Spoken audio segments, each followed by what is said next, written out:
എല്ലാവർക്കും നമസ്കാരം. ഇന്നത്തെ ടോപ്പിക് എന്ന് പറയുന്നത് keep an I on your children.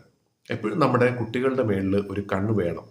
ഇത് പ്രത്യേകിച്ച് ഒരു അച്ഛൻ്റെ അടുത്തോ അല്ലെങ്കിൽ അമ്മയുടെ അടുത്തോ പറയേണ്ട യാതൊരു കാര്യമില്ല. കാരണം ഒരു കുട്ടി ജനിച്ചു കഴിഞ്ഞാൽ ആ കുട്ടി വളർന്ന് വരുന്ന ആ ഒരു സമയത്തെല്ലാം ആ വീട്ടിലെ അച്ഛൻ്റെയും അമ്മയുടെയും മാത്രമല്ല കുടുംബത്തിൽ ആരൊക്കെ ഉണ്ടോ എല്ലാവരുടെയും ഒരു കണ്ണ് ആ കുട്ടിയുടെ മേളിലുണ്ടാവും. കാര്യം എന്ന് വെച്ചാൽ ചെറിയ കുട്ടികൾക്ക് അറിയില്ല അപകടം എന്താണെന്നുള്ളത്. അവർക്ക് ഒരുപാട് എനർജിയാണുള്ളത്, ഭയങ്കര ആക്റ്റീവാണ്. അതുകൊണ്ട് എന്തായാലും ഒരു അപകടത്തിൽ ചെന്ന് ചാടാനുള്ള സാധ്യതയും കൂടുതലാണ്. അതുകൊണ്ട് തന്നെ നമ്മൾ എപ്പോഴും ആ കുട്ടിയെ കൺട്രോൾ ചെയ്യാനും ആ കുട്ടിയെ സംരക്ഷിക്കാനായിട്ടും ഉണ്ടാവും. പക്ഷെ കുട്ടി വളർന്നു വരുമ്പോഴോ തീർച്ചയായിട്ടും മിക്ക ആളുകൾക്കും പറ്റുന്ന അല്ലെങ്കിൽ വീടുകളിൽ പറ്റുന്ന ഒരു അബദ്ധം അതാണ്. ആ കുട്ടി വളർന്നു വന്നാലും അതേ രീതിയിൽ തന്നെയായിരിക്കും അച്ഛനും അമ്മയും നിൽക്കുന്നത്. കാരണം എന്ന് വെച്ചാൽ മിക്ക അച്ഛനും അമ്മയുടെയും ജോലി എന്ന് പറയുന്നത് വേണ്ട അല്ലെങ്കിൽ അരുത് എന്ന് പറയുക എന്നുള്ളത് മാത്രമാണ്. അങ്ങനെ നമ്മൾ ആ രീതിയിൽ തന്നെ അങ്ങനെ തുടർന്ന് പോയി കഴിഞ്ഞാൽ ആ കുട്ടിക്ക് ഒരിക്കലും സ്വന്തമായിട്ടൊരു തീരുമാനം എടുക്കാനോ ചിന്തിക്കാനോ ഉള്ള കഴിവുണ്ടാവില്ല. അത് മാത്രമല്ല, അവരുടെ ഒരു ചിന്ത എന്ന് പറയുന്നത് ഞാൻ എന്ത് പറഞ്ഞാലും എന്ത് ചെയ്താലും എൻ്റെ അച്ഛനമ്മയ്ക്കും രണ്ടേ രണ്ട് വാക്ക് മാത്രമേ അറിയുള്ളൂ: വേണ്ട അല്ലെങ്കിൽ അരുത്. അപ്പോൾ തീർച്ചയായിട്ടും നമ്മുടെ കുട്ടികളെ വലിയ നേതാക്കന്മാരാക്കി എടുക്കണം എന്നുണ്ടെങ്കിൽ അവർക്ക് സ്വതന്ത്രമായിട്ട് ചിന്തിക്കാനുള്ളൊരു കഴിവ് വളർത്തിയെടുക്കുകയും വേണം. അതോടൊപ്പം തന്നെ എപ്പോഴും അവരറിയാതെ തന്നെ അവരുടെ മേളിൽ നമ്മുടെ ഒരു നോട്ടം വേണം എന്നുള്ളത് അത്യാവശ്യമാണ്. ഇതിൻ്റെ ഒരു ചെറിയൊരു ഉദാഹരണം ഇവിടെ പറയാൻ ഉദ്ദേശിക്കുന്നത് ചാണക്യൻ്റെ ഒരു കഥ തന്നെയാണ്. ചാണക്യനെ ഒരിക്കൽ ഒരു രാജ്യത്തെ രാജാവ് അദ്ദേഹത്തെ വന്ന് കാണാനായിട്ട് ചാണക്യന് ഒരു ക്ഷണം കൊടുത്തു.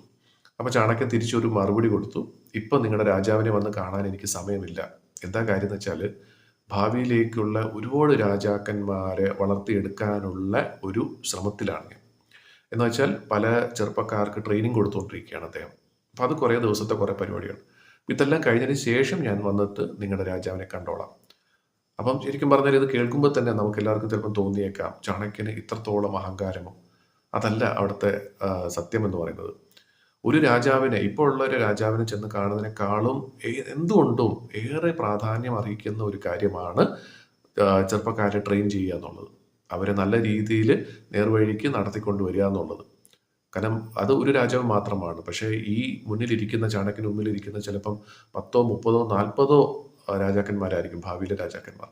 അപ്പോൾ തീർച്ചയായിട്ടും നമ്മുടെ വീട്ടിലെ കുട്ടികളെ മാത്രമല്ല, സമൂഹത്തിൽ നമുക്കറിയുന്ന ഏതൊരു കുട്ടിയെയും നമുക്ക് ഉപദേശിക്കുക എന്നുള്ളതല്ല ഇവിടെ ഉദ്ദേശിക്കുന്നത്. അത് ഒട്ടുമിക്ക മുതിർന്നവർക്ക് ഇഷ്ടമുള്ള ഒരു കാര്യമാണ് ചെറുപ്പക്കാരെ ഉപദേശിക്കുക എന്നുള്ളത്. എപ്പോഴും ഉപദേശം തന്നെ വേണം എന്ന നിർബന്ധമല്ല. അവരുമായിട്ട് സംസാരിക്കുക, അവരുടെ എന്താണ് അവരുടെ ഒരു അവസ്ഥ എന്നുള്ളത് മനസ്സിലാക്കി അവർക്ക് വേണ്ട കാര്യങ്ങൾ എന്താണെന്നുള്ളത് അവർക്ക് മുഷിപ്പ് തോന്നാത്ത രീതിയിൽ അവരിലേക്ക് എത്തിക്കുക എന്നുള്ളതാണ് പ്രാധാന്യം. ഇത് നമുക്ക് ചെയ്യാൻ പറ്റുന്നല്ലോ എന്നുണ്ടെങ്കിൽ പിന്നെ നമ്മുടെ ജീവിത അനുഭവം കൊണ്ട് എന്ത് പ്രയോജനം എന്ന് തീർച്ചയായിട്ടും ഓരോ മുതിർന്ന വ്യക്തിയും ചിന്തിക്കേണ്ട ഒരു കാര്യമാണ്. അപ്പോൾ നമുക്ക് എല്ലാവർക്കും നമ്മുടെ വീട്ടിലെ ആണെങ്കിലും സമൂഹത്തിലെ ആണെങ്കിലും കുട്ടികളുടെ മേളിൽ നമുക്ക് എപ്പോഴും ഒരു കണ്ണുണ്ടാവട്ടെ.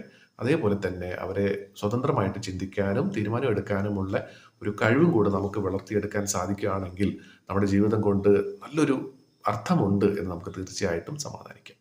അപ്പം എല്ലാവർക്കും ഇതിന് സാധിക്കട്ടെ എന്ന് ആശംസിക്കുന്നു. നമസ്കാരം.